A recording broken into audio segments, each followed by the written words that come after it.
Olá pessoal, sejam todos muito bem-vindos a mais um vídeo do Patos e Mimese. Por aqui nós compartilhamos as nossas experiências de leitura, sobretudo no que diz respeito ao patos, a emoção pela forma de expressão e mimese, a representação que a literatura faz dos dilemas humanos. Vamos seguir falando de Ilíada, de Homero. Já temos vídeos aqui no canal nos quais eu comento do canto 1 até o canto 6. Neste vídeo, vamos seguir falando com o canto 7 ao canto 10.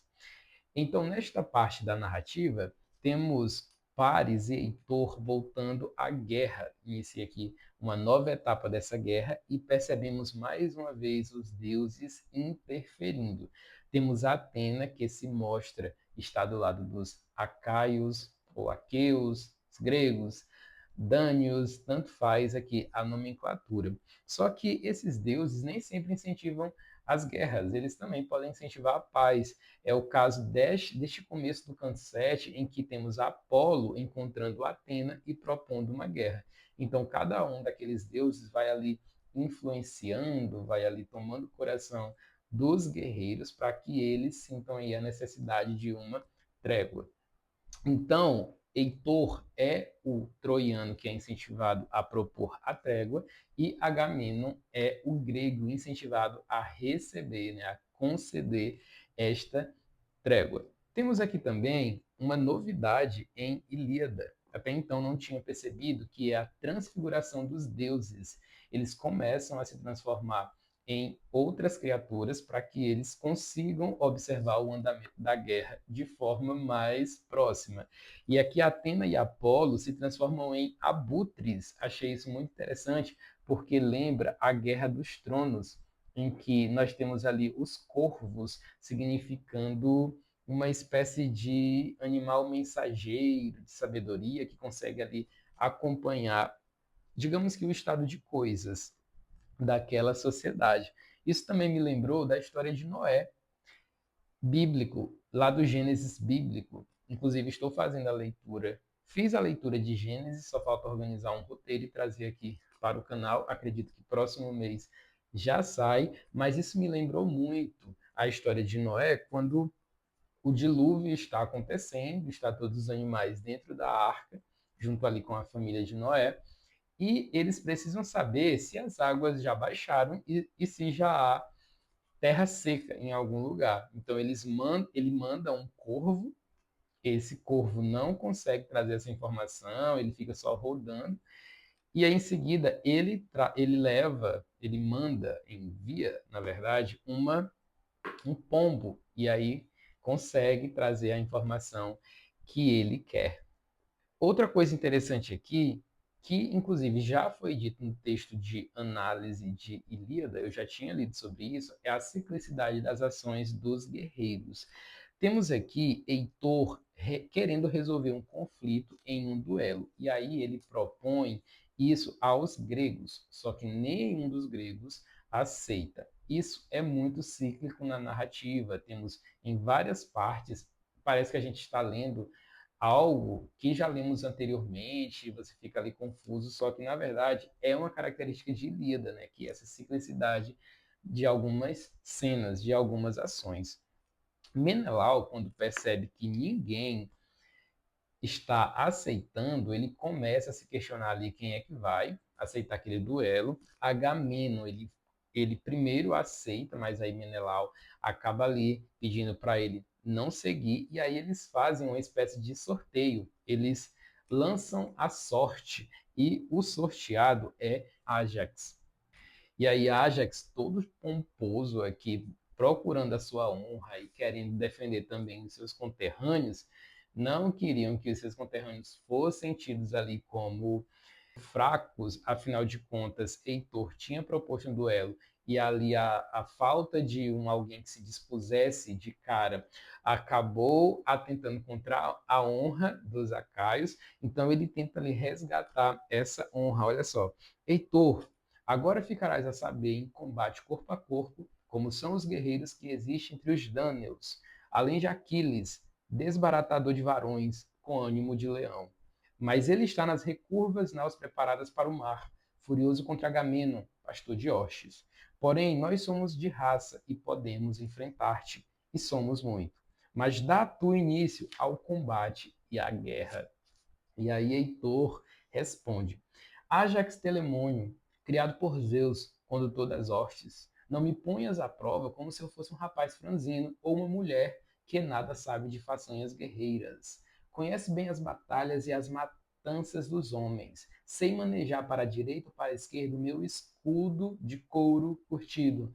É isso que considero pelejar como deve ser. Sei investir contra a chusma dos carros puxados por éguas velozes e sei executar um cerrado combate a danças de Ares furibundo. Mas se pela pessoa que és não te quero ferir desprevenido, mas de forma frontal, se acaso tal me for concedido. Então observa aqui todo esse discurso honroso que eles têm antes de começarem a se engalfinhar. Quando eu falo se engalfinhar, estou sendo bem eufêmico, porque eles começam a trocar golpes entre lanças e escudos. Só que aí acontece algo engraçado. Começa a anoitecer e a noite aqui em Ilíada, ela é um símbolo sagrado. É como se fosse uma atitude de descanso, de trégua. É uma pausa, não necessariamente para acabar a batalha, mas apenas um momento sacro de uma trégua aparente e pelo menos por enquanto, e aí eles acabam indo aos seus arraiais de guerra. Inclusive, há uma troca de presentes que marcam as tréguas. É comum eles observarem a honra, eles quererem trazer os seus rituais de honra, inclusive quando acontecem as tréguas. Um dá um elmo, um dá um escudo, o outro dá algum tipo de espólio. Já no dia seguinte, nós temos mais uma vez Homero destacando que esses guerreiros, apesar de quererem sempre ficarem em pedestal nesse sentido de honra, serem ovacionados pelos seus próprios companheiros guerreiros, como pelo lado inimigo, eles também não deixam de ser dotados de sentimentos humanos. E aqui é uma parte muito tocante, porque no dia seguinte os gregos e troianos eles começam a recolher os cadáveres. Então, todo aquele mar de corpos que estão ali sendo resultado da guerra são observados pela narração. O sol começava a lançar seus raios sobre os campos, erguendo-o do oceano com fundas correntes do brando fluir, em direção ao céu, quando as hostes se encontraram. Difícil foi então a tarefa de reconhecer cada homem, mas com água o lavaram do sangue empastado, chorando lágrimas escaldantes enquanto os levantavam para as carroças. Não permitiu lamentações o grande Príamo, em silêncio empilharam os cadáveres nas piras, sofrendo no coração. E depois de os cremarem, regressaram à ilha sagrada. Por seu lado, do mesmo modo, os aqueus de belas Cinêmides empilharam os cadáveres nas piras, sofrendo no coração, e depois de os cremarem, regressaram às côncavas naus. Então, essa cena aqui deles pegando os corpos, tentando reconhecer, colocando nas carroças, lavando essa parte mais sangrenta do seu corpo para eles pelo menos saberem quem foi que morreu, quem ainda segue na guerra, é muito tocante. Só que esse sentimentalismo, nós sabemos que não perpassa toda a narrativa. Afinal de contas, eles precisam de alguma forma vingar essas mortes desses guerreiros que eles recolheram. Então aquilo ali acende a ira dos guerreiros e aí eles voltam à guerra e voltam também a pensar novas estratégias para tal. Agamenon, do lado dos gregos, sugere um muro. Ele quer uma vantagem para as próximas batalhas. E aí uma oscilação aqui na coragem dos troianos. Os troianos sugerem devolver Helena, só que Paris, todo aquele responsável pelo rapto, ele não concorda e fala que eles devem apenas devolver os ouros, os espólios, mas Helena não. Só que Agamenon não concorda e não recebe só essa parte. Enquanto isso, os acaios começam a construir um muro e ao redor desse muro há uma espécie de cava que eles fizeram ali cheio de lanças. É uma forma das pessoas não chegarem muito perto do muro, não conseguirem ali escalar, não de forma rápida e fácil, uma espécie de fosso, e os deuses não veem aquilo com bons olhos. Inclusive, não tem como não lembrar da narrativa bíblica, mais uma vez, que é em Gênesis também, que é a Torre de Babel. Toda aquela questão de que os seres humanos se perceberam muito inteligentes, então eles constroem uma torre, tentam construir uma torre que chegue até o céu. E aí o Criador, o grande Yahvé, percebeu que os homens estavam se achando demais e ele ali trouxe uma confusão de línguas, e aí Babel significa confusão, né? Uma confusão de línguas para que eles não conseguissem se comunicar. Então um fica falando um idioma, o outro fica falando o outro, e aí eles não conseguem dar prosseguimento à Torre de Babel. E aí essa Torre de Babel significa essa ruína que o próprio ser humano move quando ele tenta ser uma espécie de Deus. Olha só o que um dos deuses falou diante dessa audácia dos gregos. Zeus Pai, será que alguém entre os mortais na terra ilimitada declarará aos imortais seu propósito e pensamento? Não vês que de novo os aqueus de longos cabelos construíram uma muralha para defender as naus e em redor uma vala, mas sem oferecer aos deuses gloriosas hecatombes? Os deuses se sentem doídos porque eles querem a total dependência daqueles personagens e querem que eles sejam amparados pela fé deles, que eles atribuam hecatombes, nós já falamos aqui sobre as hecatombes, que eles tragam em formas de sacrifício, que eles depositem a sua fé na proteção desses deuses e não que eles exagerem naquele misto de proteção. Ou se eles trazerem essa espécie de proteção, que eles pelo menos atribuam, falem, mostrem para os deuses que eles estão fazendo aquilo ali, mas que querem a guarda dos deuses. E aí Zeus permite que um dos deuses destrua. Agora eu não estou lembrando qual é o deus que destrói, mas eu vou colocar aqui para aparecer no momento da edição. Zeus, vai! Quando os aqueus de longos cabelos tiverem regressado com as naus à amada terra-pátria, rebenta com a muralha e arrasta-o toda para o mar, e cobre a vasta praia novamente com areia, para que por ti fique eliminada a muralha dos aqueus. Mais que isso, Zeus se irrita e começa a trazer presságios para os gregos, começa a trovejar, começa a trazer ali uma forma de nuvens que vão atentando ali uma ideia de tempestade. Então, os gregos, eles percebem e aí começam a mostrar as suas formas de sacrifício, suas formas de amor a Zeus. E aí encerramos o canto 7.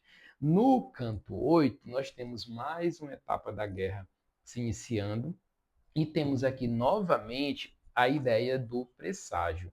Zeus manda um raio para assustar os gregos e com isso há uma morte de um cavalo grego. Isso alvoroça os gregos, principalmente Diomedes. Essa ideia do presságio é muito interessante porque nós mesmos hoje em dia temos essa noção de presságio. Nós temos aquele pressentimento que nós ficamos falando, será que é bom sair hoje? Não estou me sentindo muito bem, esse tempo está muito estranho. Então, essa noção de presságio já é aproveitada aqui na narrativa de Ilíada. Diomedes indo à guerra e combate com Heitor. Diomedes ataca Heitor, mas na verdade ele acaba ferindo o escudeiro de Heitor. Os troianos eles começam a avançar.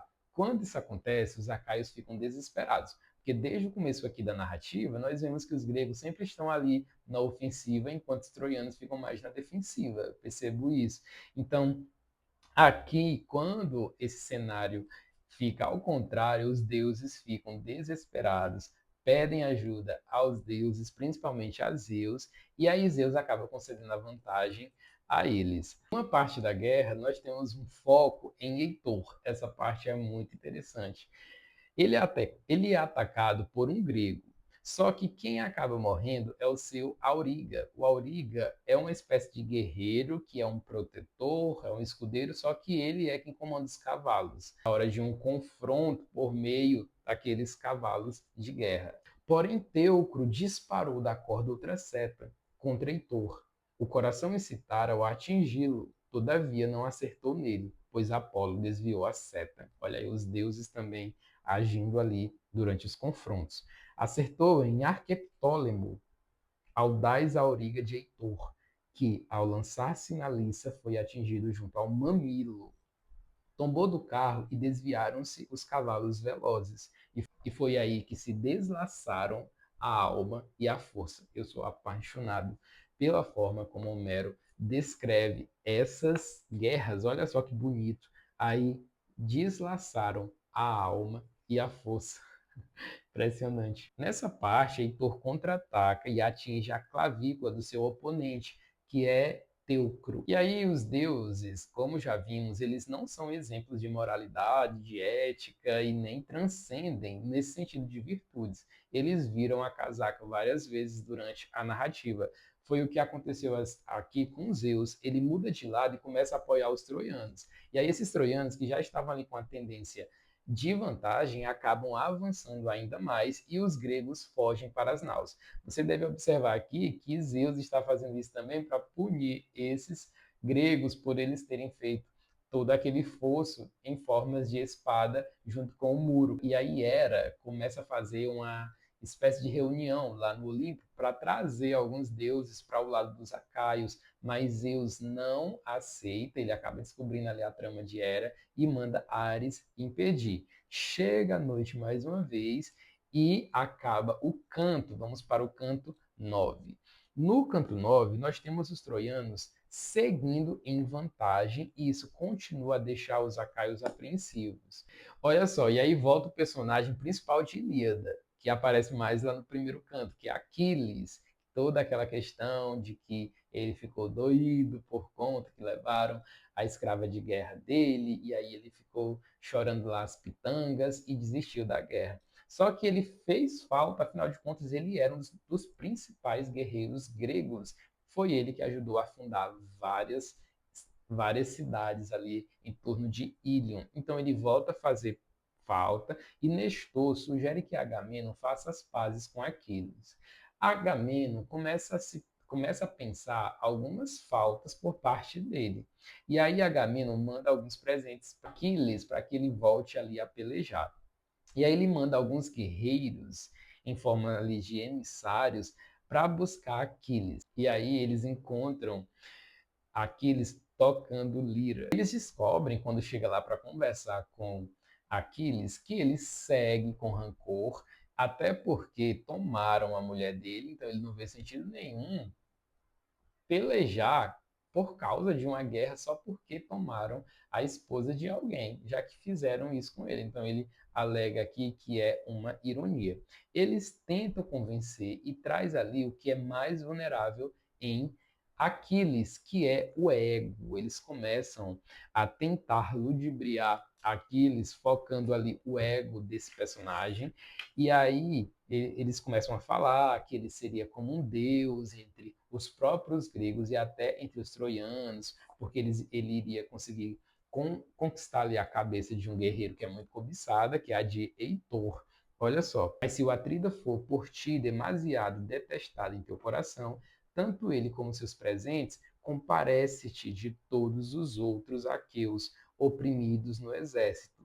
Eles te honrarão como se fosse um deus, pois perante eles magno renome granjearás. E chega uma parte que eu também achei fenomenal, que é um personagem chamado Fênix. Esse Fênix foi um tutor de Aquiles, então eles também chegam ali para convencer Aquiles. Fênix relembra que também foi vítima de um conflito envolvendo uma escrava. Então ele usa isso para meio que se identificar ali com Aquiles. E aí ele conta uma história muito interessante aqui em relação a isso. Olha só o que Fênix fala. Assim, querido filho, não quereria ser aqui deixado por ti, nem que um Deus se dispusesse ele próprio a despir-me da velhice e a fazer de mim um jovem, como quando primeiro deixei a Hélade de belas mulheres, fugindo do conflito com meu pai, Amintor, filho de Órmeno.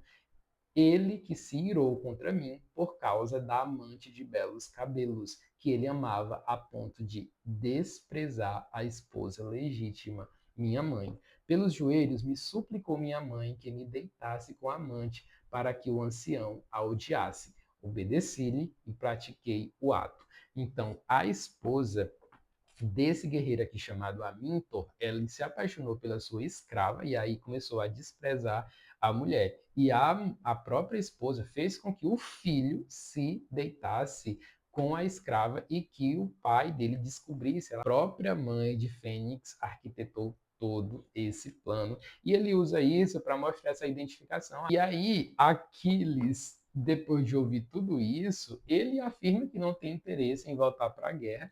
Isso choca e alvoroça os acaios, eles entram em desespero, porque toda aquela parte de estratégia estava pausada e confiada em Aquiles, que ele iria voltar, que ele iria exercer o seu poder de guerra, mas não é isso que acontece, ele realmente não quer voltar. E aí o sentimental dos guerreiros começam a importar muito na narrativa. A narrativa foca esse medo que eles têm e esse amparo que eles têm em alguns guerreiros que eles reconhecem que são mais fortes, porque às vezes tudo é uma questão de performance. Os guerreiros são reclamados, né?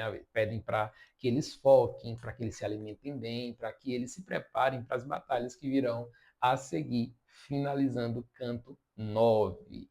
O canto 10 já começa com a noite, as tropas estão dormindo e aí Menelau e Diomedes não conseguem dormir. Estão preocupados com toda essa questão do emocional dos guerreiros e eles mesmos estão muito abalados e aí eles não conseguem dormir. Menelau se culpa pelo anúncio da guerra por ter partido dele, né? Já que foi por causa de Menelau que toda aquela guerra começou por conta do rapto da sua esposa. Só que Agamemnon, ele quer virar o jogo, então ele faz uma reunião com os guerreiros e começa a tentar bolar uma nova estratégia.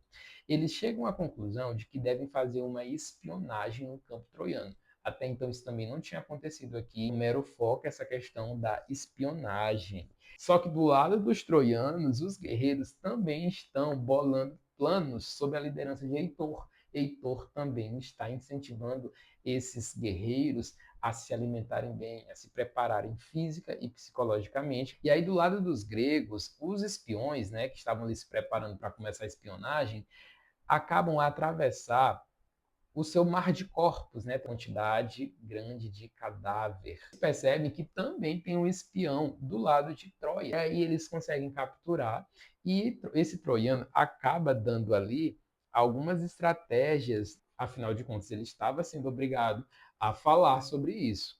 Na verdade, o teu coração ansiava por grandes recompensas. Os cavalos de fogoso é ácida. Mais difíceis são eles de ser dominados ou conduzidos por homens mortais, à exceção de Aquiles, a quem gerou uma mãe mortal. Mas dize-me agora, tu com verdade sem rodeios, ao que vires, onde deixaste Heitor, pastor do povo? Onde estão as suas bélicas armas? Onde estão seus cavalos?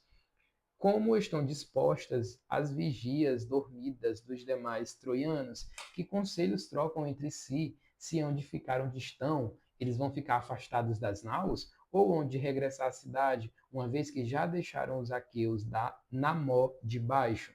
Respondendo assim, falou Dólon, é o nome aqui do troiano que estava espionando. Então dir-te-ei essas coisas com verdade sem rodeios. Ele começa a falar tudo, a posição dos cavalos, dos guerreiros, das naus, onde que eles ficavam, e isso acaba dando vantagem para os gregos. Com isso, Diomedes chega ao campo dos troianos, começa a espionagem, e aí ele começa a eliminar vários guerreiros troianos de forma bem discreta. Depois que eles fazem essa matança, eles pegam cavalos e começam a fugir. Os troianos percebem e correm atrás deles, só que não adianta. Eles já estão bem longe e não há sucesso dos troianos em capturar Diomedes e Odisseu. Então aqui encerra o canto 10 da narrativa de Ilíada. Tem sido aqui uma verdadeira aventura e acredito que no próximo vídeo eu quero avançar bastante nessa leitura, eu quero trazer a conversa aqui sobre muitos cantos, quero trazer aqui no máximo mais de 2 vídeos sobre essa narrativa. Eu agradeço a sua companhia até aqui. Eu encontro você no nosso próximo vídeo do Patos e Mimese, no qual nós vamos falar sobre os próximos cantos da aventura que é Ilíada de Homero.